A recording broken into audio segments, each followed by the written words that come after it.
So, does E equals mc squared have anything to do with electrodynamics? Not directly. Indirectly, yeah. Because it does not take matter, or mass, I should say. It does not take mass. Mass has nothing to do with electrodynamics, but the presence of mass does. In other words, it's an indirect quality of mass. Unless we're talking about iron, then mass matters. But not because of its conductive quality, obviously, but because of its magnetic quality. Same might hold true for, aluminum. Now, copper, on the other hand, it's not the reason why mass matters is because we want energy, right? To do work, right? And to have energy, you've got to have watts. And to have watts, you've got to have current. So current is the thing that requires the presence of mass, but not the mass itself. Because we're only dealing with the electrons, right? Meanwhile, voltage does not need mass, hence does not need matter. You can have voltage in space. You can have it transmitted through space, if you want to call it transmission, although it's hard to call it that. But effectively speaking, it amounts to solving the issue of transmission. So now we get to Nikola Tesla and his one-wire or wireless transmission of power. Well, what are you saying when you say wireless? You're saying massless. You're going back to space, the vacuum of space. So when people say ZPE, the zero-point energy field of space, they're just talking about voltage because they're dealing with a dielectric material or a dielectric immaterial or lack of material.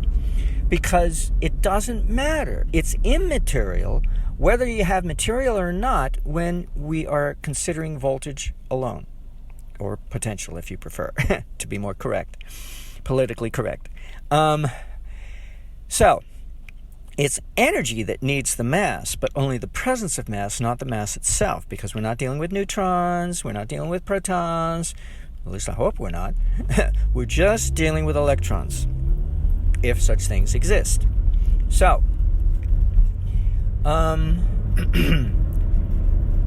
so what... Oh, well, I guess that's all I had to say then. Sorry, that's not all I had to say. Okay, so E equals mc squared is sometimes used as the qualifying factor or a feature of energy in equals energy out. And that's true, but only insofar as current is involved, not voltage. In other words, if I can make all the voltage I want to out of empty space, I don't have to worry about conservation of energy because there's no mass to conserve when you're dealing with space. Space, anything can be the case, and we don't know and we don't care. How much voltage potential is in space. Who gives a shit? It doesn't matter. So, conservation of voltage. Well, if you're doing voltage drop, I suppose, yeah. But, even that, but that's ridiculous because you're limiting yourself to a circuit when you do voltage drop. How do you like that? Wow. So, ultimately, no, conservation of energy has nothing to do with free energy because if I can get all the volts I want to out of empty space, for all practical purposes, not having to worry about, well, what are the limits? Who cares? Who gives a shit? We're little tiny, puny humans. So, effectively speaking, energy is free because voltage is there for the taking. And you don't have to do anything ridiculously difficult like hire or construct a hot air balloon, or, not a hot air balloon, a helium balloon, to take your antenna, your aerial, up into the stratosphere so you can get a voltage difference between there and the Earth. You don't have to do anything like that. Space is everywhere. Whether it's atmospheric space, outer space, the space under the ocean, under the Earth, space is space. And all you need is space to get voltage. And you can get any amount of voltage you want from space. Because it's not because it's a property of space that it'll give it to you based on your circuit. So we know that there are ways of amplifying voltage, and that's all I ever do with my free energy circuits anyway. So I really shouldn't be calling it free energy. I should be calling it free voltage, because you can have all the voltage you want. And then, of course, at a loss of efficiency, which when you've got unlimited voltage, who cares?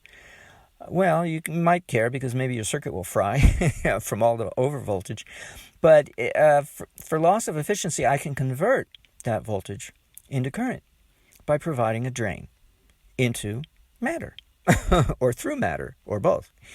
So it's, effectively speaking, free energy.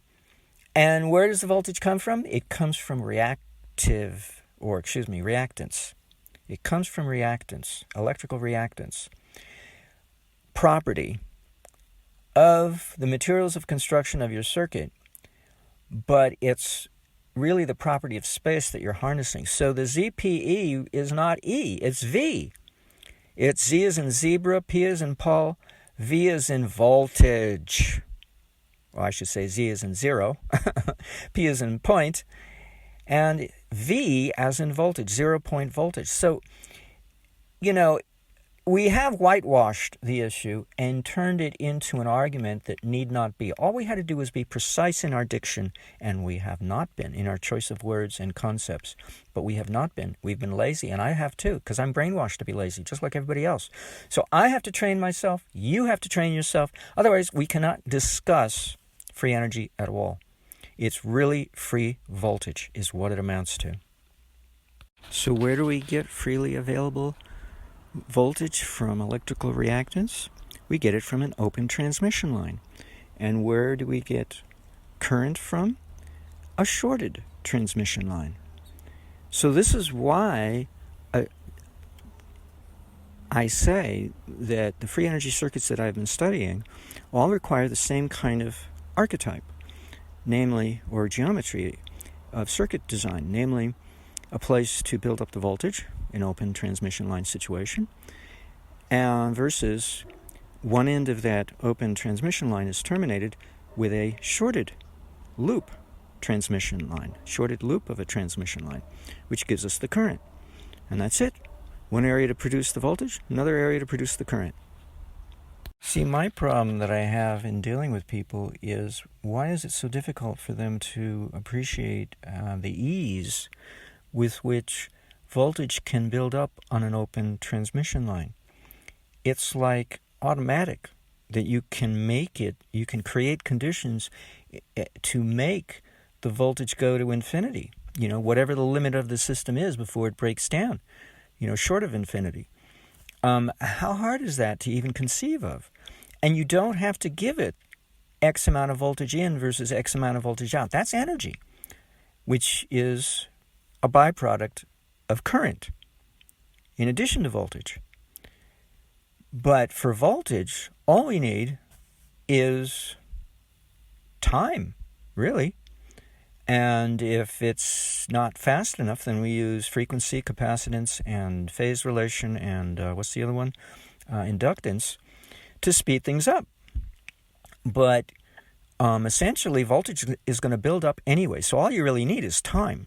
And if you wait long, and that's actually a lot of my circuits simulations, the really good ones, start out by taking maybe like 1 million seconds or hundreds of thousands of seconds to build up adequate voltage, like 100,000 watts of power.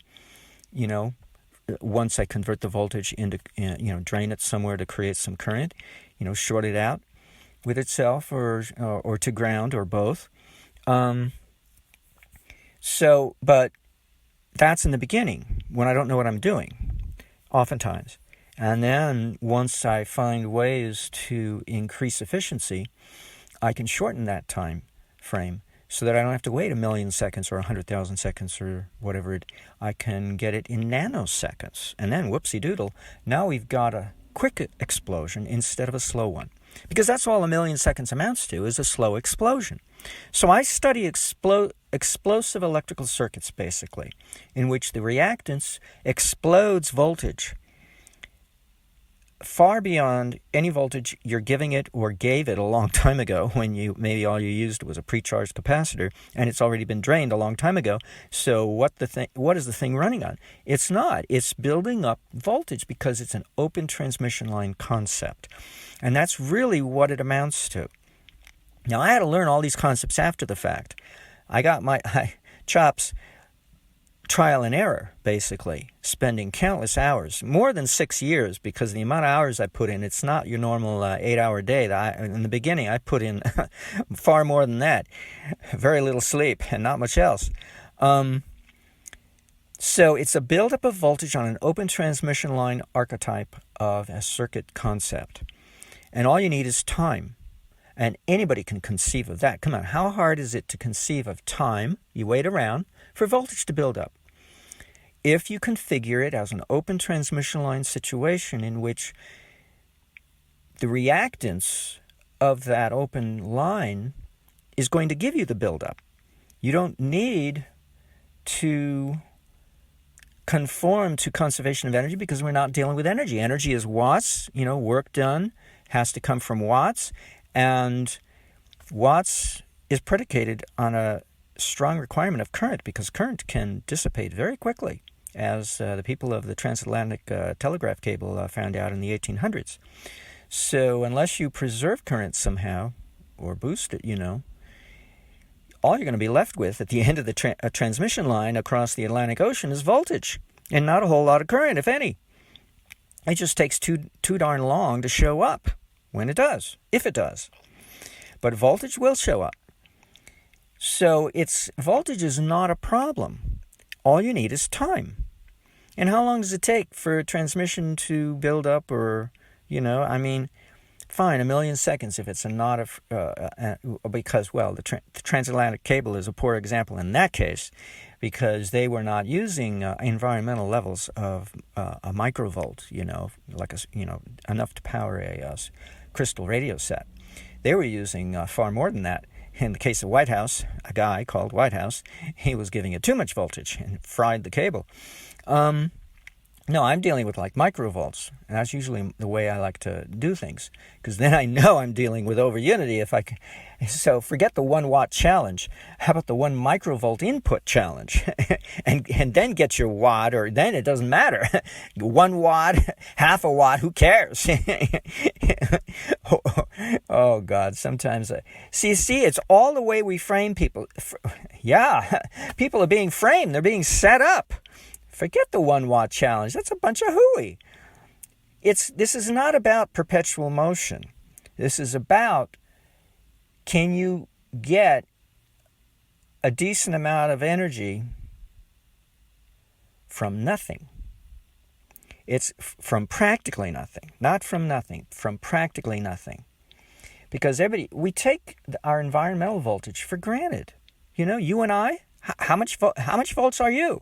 Your body. You could power the circuit, but you don't have to. But just your presence near a radio changes its reception, right? Wave your hand over in the aerial of a AM radio. And so it shows that you do have an influence, an impact over what's already occurring in your environment. Now, you don't die because of the radio waves that are in the environment, right? Hopefully. So you go on living, and so it shows that it's not a whole lot there to worry about. Yet that's all you need. And that's, I think, why some inventors a century ago called their invention a Cosmo generator or an atmospheric generator, because it didn't really matter. They were working from the same principle I work from. You work with an open transmission line to collect your voltage, and then a shorted transmission line to convert that into current. And now you've got free energy. So it's really about free voltage. And if we look at the Amman Brothers device, they had a copper tubing uniting 2 copper spheres. Isn't that what Heinrich Hertz put into his spark transmitter when he invented his spark transmitter? And then they surrounded that copper tubing with a barrel-shaped, sized iron winding. Now, if you want high inductance, you don't have to have lots of turns of winding, I found out, by playing around with the calculators online. All you need is diameter of your coil form. You're like 2 feet, 3 feet, 4 feet, and maybe diameter, and maybe a couple of feet long. And turns, how many turns do you need? You don't need many turns. All you have to do is increase the diameter. So it's interesting. We take things for granted. Oh, my transformer has to have lots of windings. No, it doesn't.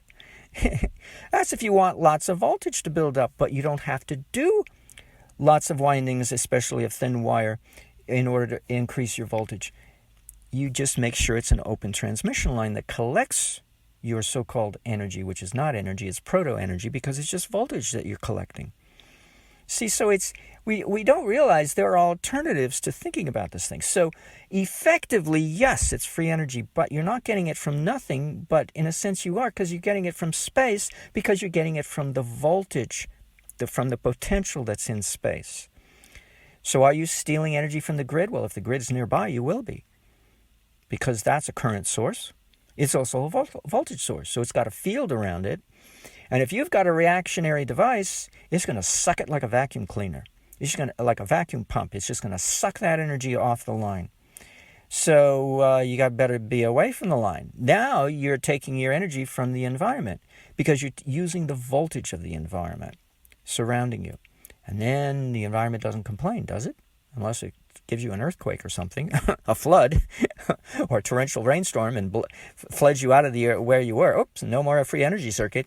Aside from that, cataclysm, you're using what nobody is complaining about. So it's really, it is slightly complicated. But in that sense, do you do it in the city versus in the countryside? But it's really, you're taking voltage from space. That's what it all amounts to. Really. I mean, whatever. How hard is it to figure? And time, excuse me. Sorry. You're taking voltage from space over a period of time. And whatever you can do to increase efficiency to shorten the time, so be it. But it doesn't matter. That's kind of irrelevant. It may not be practical, but it's not relevant to the discussion of where is free energy coming from. It's simply voltage taken from space over a period of time.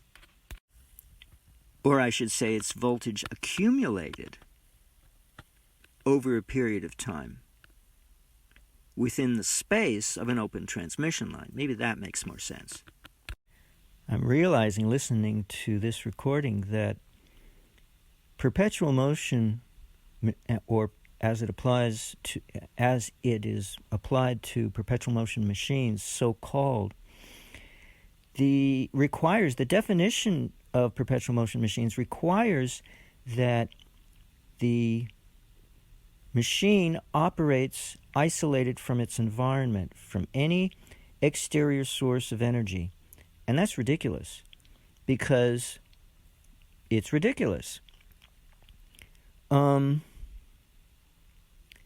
So that isolation is already a problem, because if free voltage is available from an open transmission line, well, what is an open transmission line? It's an antenna.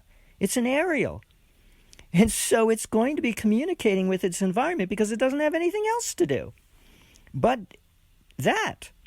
So it's not isolated by any means whatsoever. If we create a loop out of that, yeah, but we don't go there yet. That's the second step. The first step is an open transmission line. Later on, we'll terminate an open transmission line on one of its terminals, or at least one of its terminals, with a closed or shorted transmission line. But essentially, the heart of it is an open transmission line, which means it is open to its environment. It is not isolated. So perpetual motion does not apply, cannot apply, when we're dealing with an open transmission line. I think what throws people for a loop is they think it's all done in one step. You just find the energy somewhere and you grab it. It doesn't work that way. It's done piecemeal. You grab the voltage, and you have to have time to do it. And you have to have efficiency to have the shortness of duration to make it practical. And for efficiency, you have to make use of inductance and frequency and capacitance and phase relations. But that's only to increase efficiency, to shorten your time frame. But if you don't worry about that, then all you need is an open transmission line somewhere in space to collect voltage over a long span of time. And if you're patient and wait long enough, you'll have all the voltage you want. And once you get it, now you can do what you like with it to manifest current, to convert it into current. So it's a multi-step process. It's not done all at once. That's why it's so easy to get a hold of free energy. If you think of it, if you break it down into a multiplicity of steps, and you have to follow those steps in sequence. You can't skip a step. There's no skipping of steps. But in colloquialism, we do. We oversimplify it and skip all the steps and go right to the goal and say free energy. When it's not. It's free voltage on an open transmission line, collecting and accumulating within a frame of time, within a unit of a span of time. And any efficiency to reduce that span of time is your business, the designer of the circuit. And any current that can come out of that, you have to drain it somewhere. So it has to go to ground, or it has to go to itself by creating a self-short, or both. You're going to have the FCC at your door because you're going to be creating a field. You got to deal with that field to make sure you don't have the FCC on, harassing you. So there are complications, but when we get down to the first step is the simplest thing in the world. Just voltage from space within a span of time. Eventually, you'll get the free energy out of that, but not right away. It'll take some doing on your part to get to that point and complete the entire task. By the way, don't take it personal if you think I'm making you and everybody else out to be stupid. It's worse than that. Energy, intelligence, bliss, Sat Chit Ananda. Those are the three things that are missing, not just mere intelligence alone. Because think about it. I've put in tremendous amount of hours and effort into teaching myself these realities, because I'm not going to get it from a book and I'm not going to get it from school. And I'm not going to be able to find it from somebody to apprentice myself to. I have to figure it out myself. Now, I do have help. That's true. I have to admit, I have helpers, but it's only because I managed to be intuitive, that I can act on my intuition and inspiration and imagination, and thus make up for my isolation. But mostly it's work. It's a lot of time and effort in training myself to think like a simulator thinks and mentally behave my thoughts in the manner that a simulator behaves, and then extrapolate from that certain conclusions that I figured out on my own. That there are policies that have to go into the construction of the software of a simulator to make it difficult or impossible to come up with free energy. But it doesn't mean it's not there, because the simulator actually actually hints at this reality that we are not told the whole story, or we are told the whole story, but we're told don't go there. Don't connect those dots, because they don't connect, because we're told by the physicists that, it doesn't work that way. Well, I'm telling you, it does work that way if you think it through, if you work it through.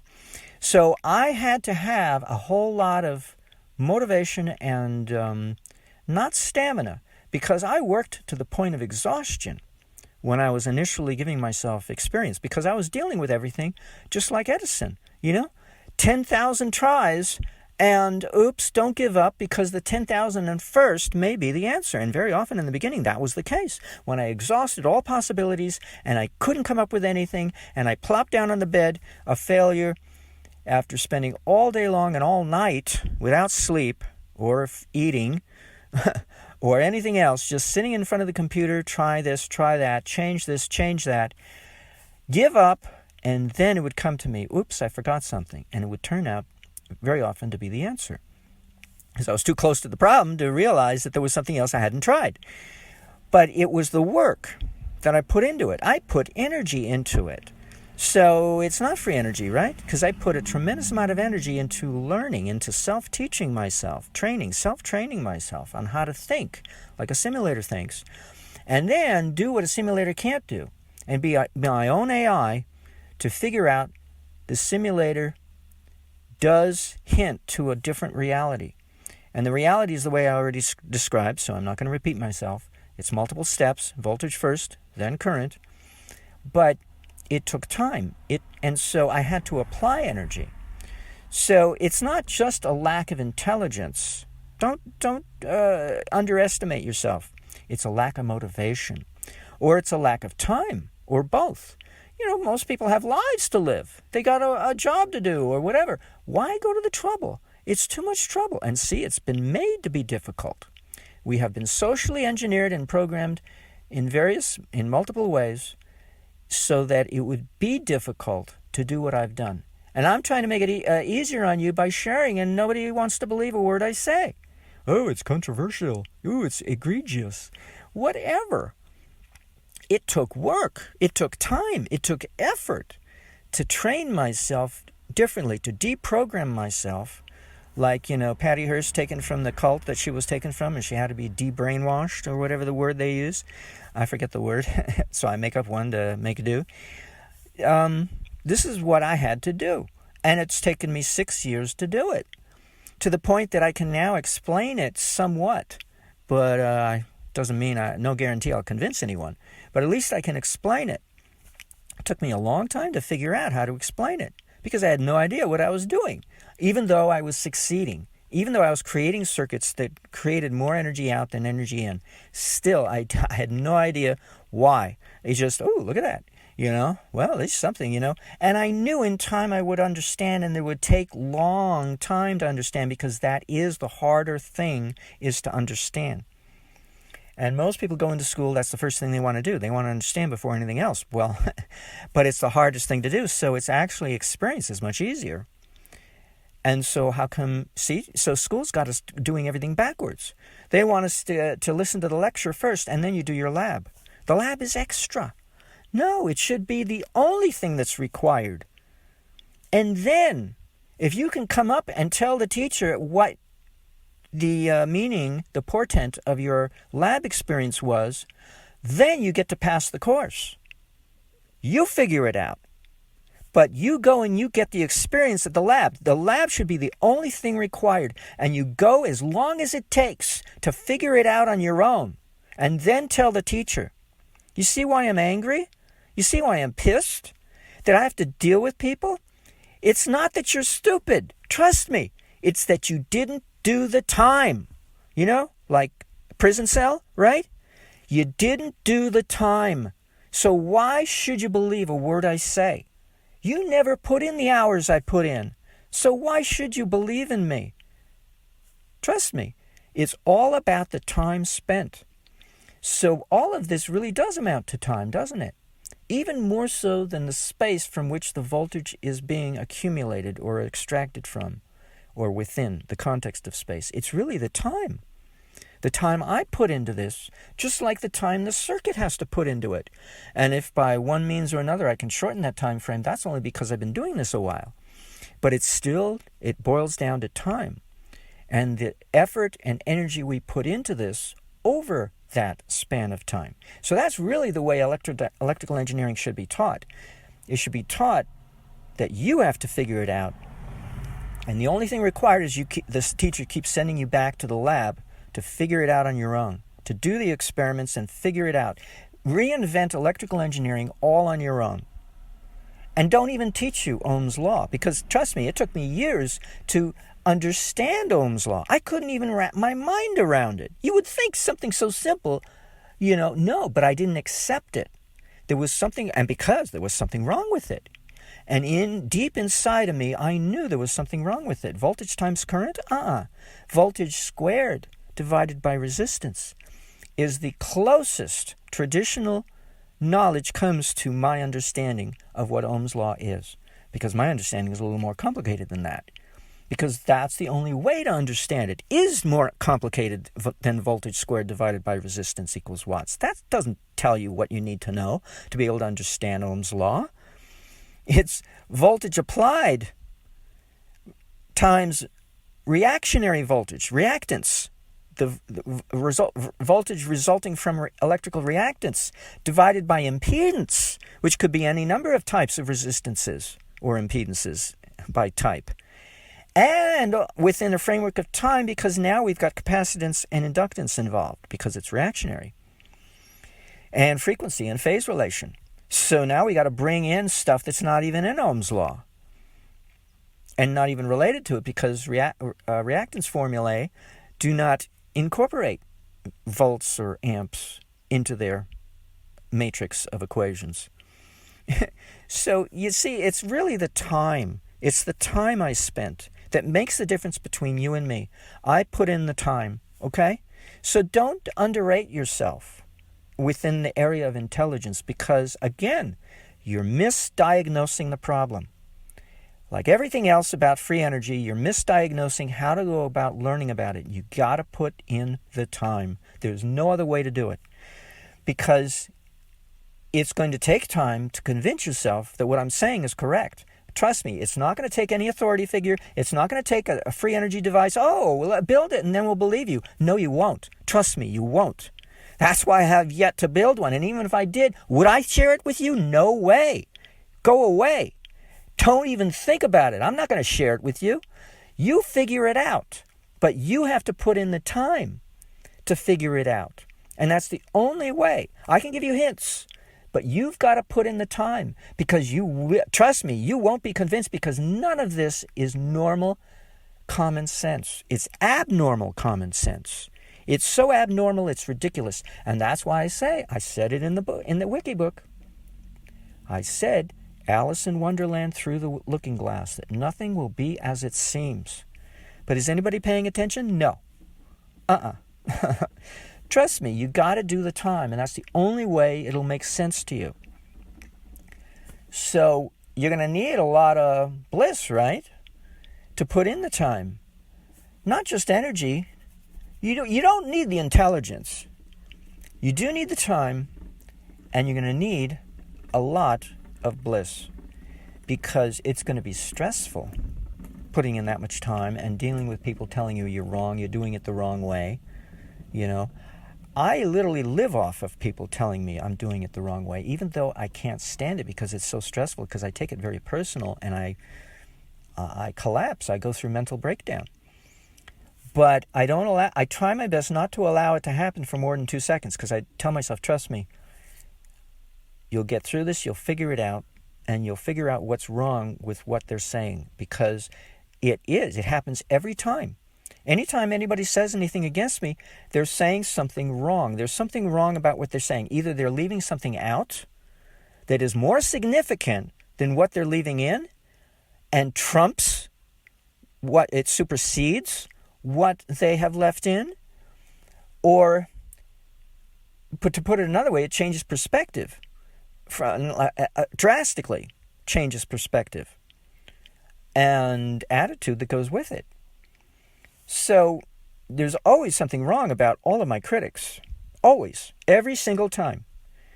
Whether or not I know the answer at the time doesn't matter. I'll figure it out.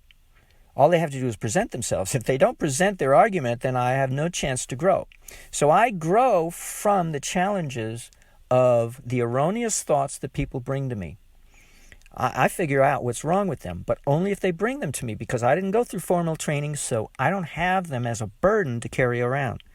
Okay, so that's the only reason why I take the trouble to deal with them, is to help you, because you're burdened with them, not me. I wasn't formally trained because I couldn't stand the way they were teaching Ohm's law. Twice I've tried, twice. And twice I gave up. The second time, I had two pretty girls who wanted to be my lab partners, knowing that they would get a free ride off of me, and they probably would have if I had stayed with the course. And only because of them, I stayed a little longer. I stayed 3 weeks instead of one session. But the first time I tried, it was one session, I was out the door, and I didn't go back, because there was something wrong with the way they were teaching it, and it was Ohm's law. I kept blaming it on the wrong thing because I didn't know any better. But it was only recently, about a year and a half ago, or a year and a quarter, about a year and a half ago, that I figured out Ohm's law. And I already said that, so I'm not going to repeat myself. So Knowing that, though, that was only the first step. And then finding out from Paul Falstad's code, his software code for inductors and capacitors, I found out, oh, that looks like the formulae for electrical reactance, for capacitive reactance and inductive reactance. What's that doing in there? So it's like, it must be important, And if reactance is the only way to magnify voltage on an open transmission line while you're waiting around in space for it to accumulate, because it's not going to accumulate otherwise, then you see it's not just space and time and an open transmission line. It still takes electrical reactance to encourage it to grow. Whether it takes 1,000,000 seconds or a nanosecond, you still need electrical reactance to get it to grow, of one type or another, and go beyond the limits of what convention teaches us. That if you don't put the voltage there, you're not going to get more voltage out than the voltage in. But nobody says that, right? They don't say that. They say energy in versus energy out, which includes current. Nobody ever says voltage in has to equal voltage out. No one says that. And that's the loophole. That's the trick to this, is knowing how to have the right perspective on the problem, plus time. No one says anything about time. Energy in equal energy out. Anybody say anything about time? Oh, I've already said that in my Wikibook, so I don't have to add it in. But it is true. Time is a big part of that. I can see where I overlooked something. Kirchhoff voltage law is where voltage drop comes from. And like Kirchhoff current law, it requires this in versus out equivalency. And electrical reactance within a framework of time, whatever time is required, whatever capacitance is required, whatever inductance is required, whatever number of self-inductances and number of self-capacitances are required, because it takes a plurality of capacitances and a plurality of inductances. And it's not just a singularity, or else a simple tank circuit would give you free energy, but it does not, because nobody bothers to double everything in a tank circuit. It's funny. We're always taken almost, but not quite, all the way to free energy. It's like we're taught the minimum of electrical engineering, even though we're given the fundamentals. But when it comes to the experiential part, we're not given the full, robust training that would be required of us if we want to go out in the world and create free energy circuits.